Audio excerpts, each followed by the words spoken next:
श्रेष्ठं राज्यलक्ष्म्या समन्वितं पुत्रार्थं प्रार्थये देवं मट्टपल्याधिपं हरिं सुतं देहि सुतं देहि जनार्दन भरद्वाज हृदयान्ते वासिनं वासवानुजं पुत्रार्थं प्रार्थये देवं मट्टपल्याधिपं हरिं सुतं देहि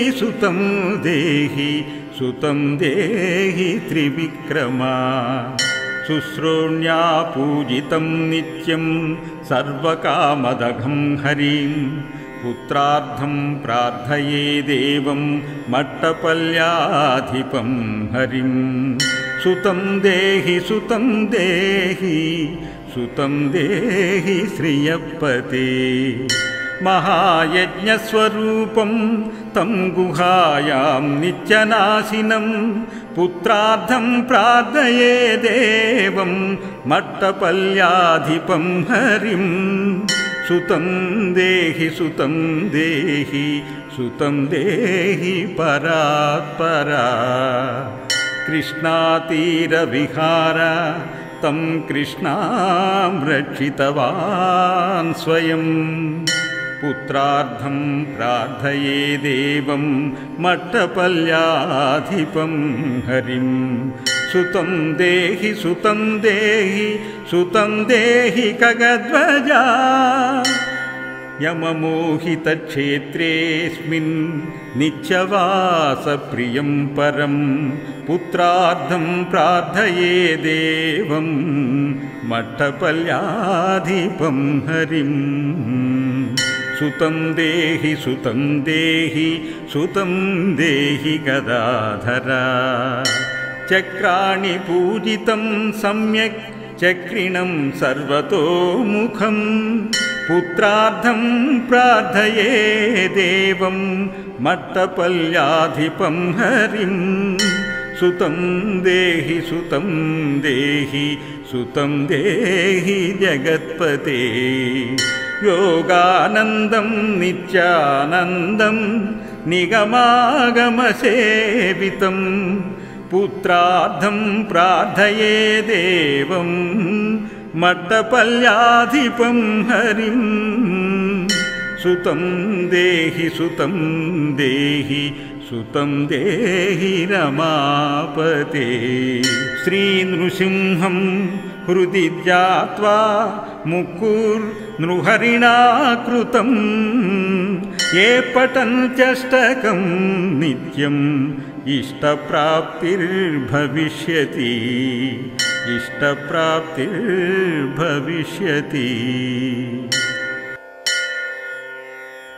प्रह्लादवरदं श्रेष्ठं राज्यलक्ष्म्या समन्वितं पुत्रार्थं प्रार्थये देवं मट्टपल्याधिपं हरिं सुतं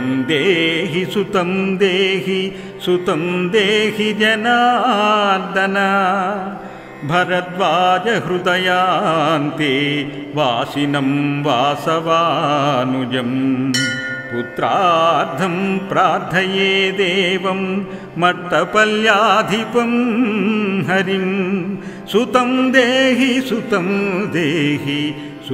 देहि त्रिविक्रमा शुश्रूण्या पूजितं नित्यं सर्वकामदघं हरिं पुत्रार्थं प्रार्थये देवं मट्टपल्याधिपं हरिं सुतं देहि श्रियपते महायज्ञस्वरूपं तं गुहायां नित्यनाशिनं पुत्रार्थं प्रार्थये देवं मट्टपल्याधिपं हरिं सुतं देहि परात्परा कृष्णातीरविहार तं कृष्णां रक्षितवान् स्वयं पुत्रार्थं प्रार्थये देवं मट्टपल्याधिपं हरिं सुतं देहि सुतं देहि सुतं देहि खगध्वजा यममोहितक्षेत्रेऽस्मिन् नित्यवासप्रियं परं पुत्रार्थं प्रार्थये देवं मट्टपल्याधिपं हरिं सुतं देहि सुतं देहि सुतं देहि गदाधरा चक्राणि पूजितं सम्यक् चक्रिणं सर्वतोमुखं पुत्रार्थं प्रार्थये देवं मट्टपल्याधिपं हरिं सुतं देहि सुतं देहि सुतं देहि जगत्पते योगानन्दं नित्यानन्दं निगमागमसेवितं पुत्रार्थं प्रार्थये देवं मट्टपल्याधिपं हरिं सुतं देहि सुतं देहि सुतं देहि रमापते श्रीनृसिंहं हृदि ध्यात्वा मुकुर्नृहरिणा कृतं ये पठन्त्यष्टकं नित्यम् इष्टप्राप्तिर्भविष्यति इष्टप्राप्तिर्भविष्यति प्रह्लादवरदं श्रेष्ठं राज्यलक्ष्म्या समन्वितं पुत्रार्थं प्रार्थये देवं मट्टपल्याधिपं हरिं सुतं देहि सुतं देहि सुतं देहि जनार्दन भरद्वाजहृदयान्ते वासिनं वासवानुजम् पुत्रार्थं प्रार्थये देवं मट्टपल्याधिपं हरिं सुतं देहि सुतं देहि सुतं देहि त्रिविक्रमा शुश्रूण्या पूजितं नित्यं सर्वकामदघं हरिं पुत्रार्थं प्रार्थये देवं मट्टपल्याधिपं हरिं सुतं देहि सुतं देहि सुतं देहि श्रियपते महायज्ञस्वरूपं तं गुहायां नित्यनाशिनं पुत्रार्थं प्रार्थये देवं मट्टपल्याधिपं हरिं सुतं देहि सुतं देहि सुतं देहि परात्परा कृष्णातीरविहार तं कृष्णां रक्षितवान् स्वयं पुत्रार्थं प्रार्थये देवं मट्टपल्याधिपं हरिं सुतं देहि सुतं देहि सुतं देहि खगध्वजा यममोहितक्षेत्रेऽस्मिन् नित्यवासप्रियं परं पुत्रार्थं प्रार्थये देवं मट्टपल्याधिपं हरिं सुतं देहि सुतं देहि सुतं देहि गदाधरा चक्राणि पूजितं सम्यक् चक्रिणं सर्वतोमुखं पुत्रार्थं प्रार्थये देवं मट्टपल्याधिपं हरिं सुतं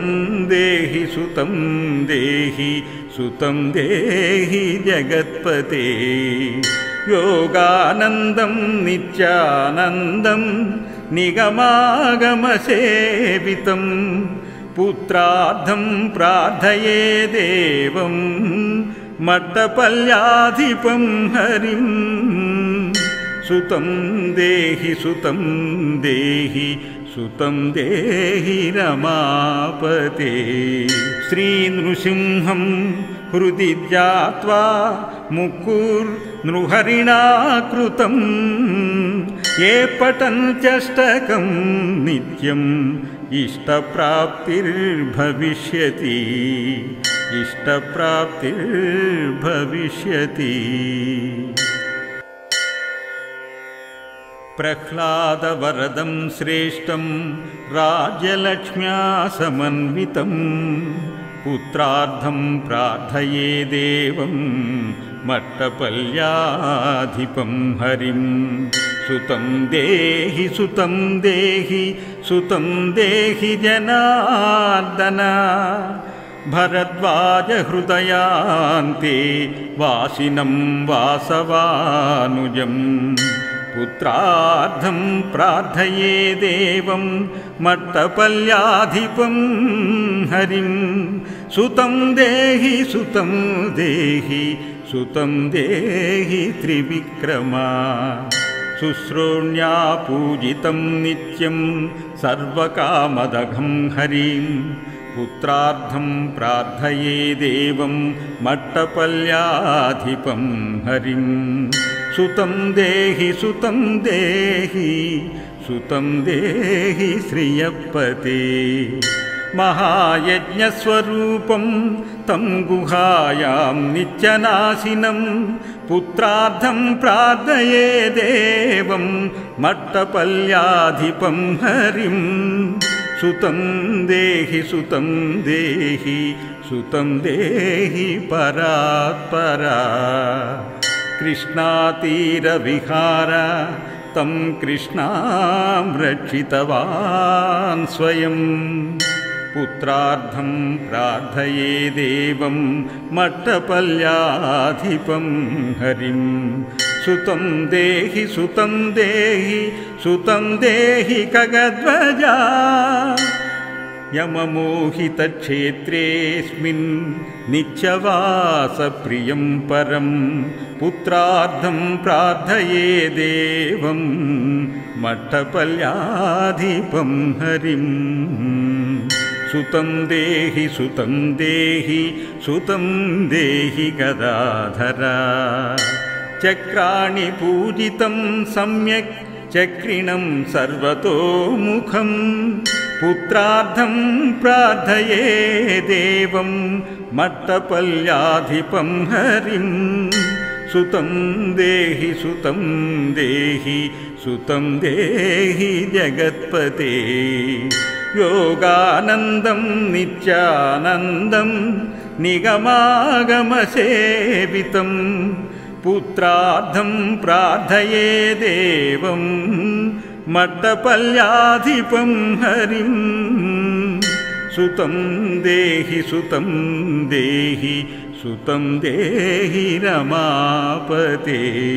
श्रीनृसिंहं हृदि ध्यात्वा मुकुर्नृहरिणा कृतं ये पठन्त्यष्टकं नित्यम् इष्टप्राप्तिर्भविष्यति इष्टप्राप्तिर्भविष्यति। प्रह्लादवरदं श्रेष्ठं राज्यलक्ष्म्या समन्वितं पुत्रार्थं प्रार्थये देवं मट्टपल्याधिपं हरिं। सुतं देहि सुतं देहि सुतं देहि जनार्दन भरद्वाजहृदयान्ते वासिनं वासवानुजम्। पुत्रार्थं प्रार्थये देवं मट्टपल्याधिपं हरिं। सुतं देहि सुतं देहि सुतं देहि त्रिविक्रमा। शुश्रोण्या पूजितं नित्यं सर्वकामदघं हरिं। पुत्रार्थं प्रार्थये देवं मट्टपल्याधिपं हरिं।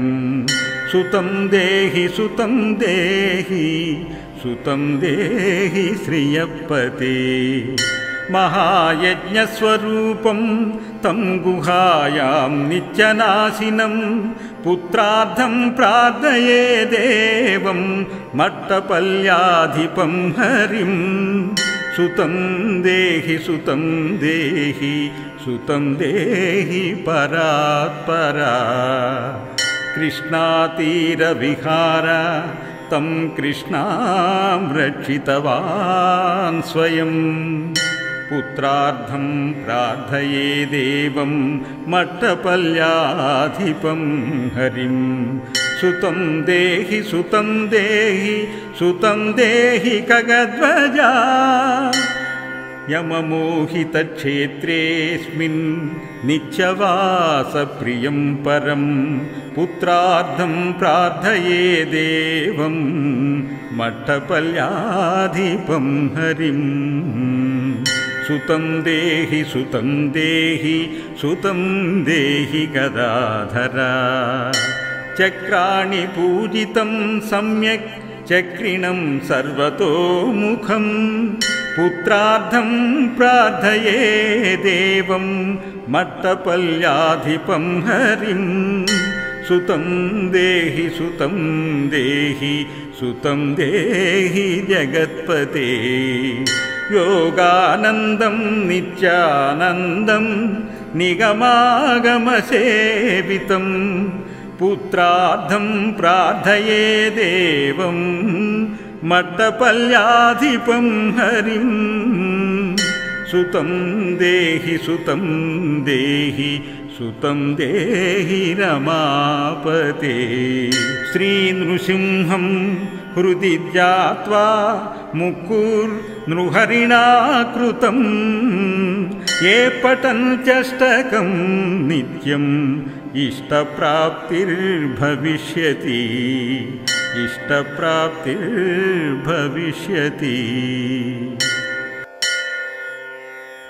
प्रह्लादवरदं श्रेष्ठं राज्यलक्ष्म्या समन्वितं पुत्रार्थं प्रार्थये देवं मट्टपल्याधिपं हरिं सुतं देहि सुतं देहि सुतं देहि जनार्दन भरद्वाजहृदयान्ते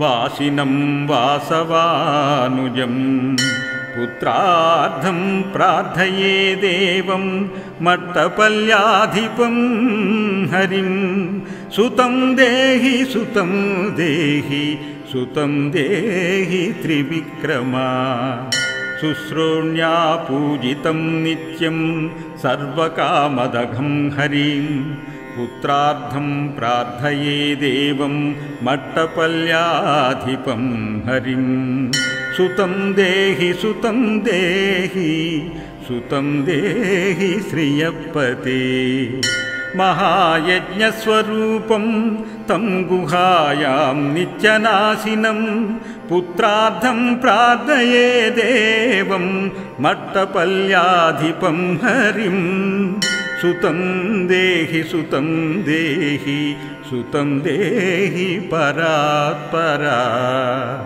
कृष्णातीरविहार तं कृष्णां रक्षितवान् स्वयं पुत्रार्थं प्रार्थये देवं मट्टपल्याधिपं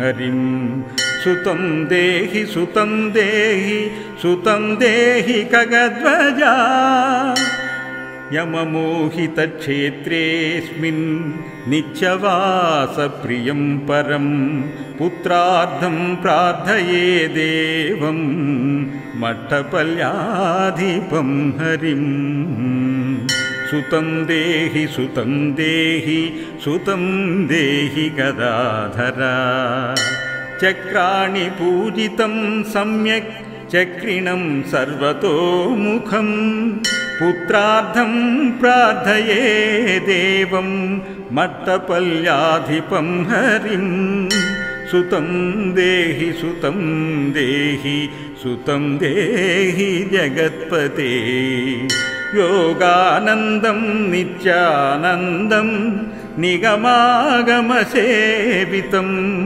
पुत्रार्थं प्रार्थये देवं मट्टपल्याधिपं हरिं सुतं देहि सुतं देहि सुतं देहि रमापते श्रीनृसिंहं హృది ధ్యాత్వా ముకుర్నృహరిణా కృతం ఏ పఠంత్యష్టకం నిత్యం ఇష్టప్రాప్తిర్భవిష్యతి ఇష్టప్రాప్తిర్భవిష్యతి. इति श्री नृसिंहपुत्र प्राप्त्याष्टकं सम्पूर्णम्.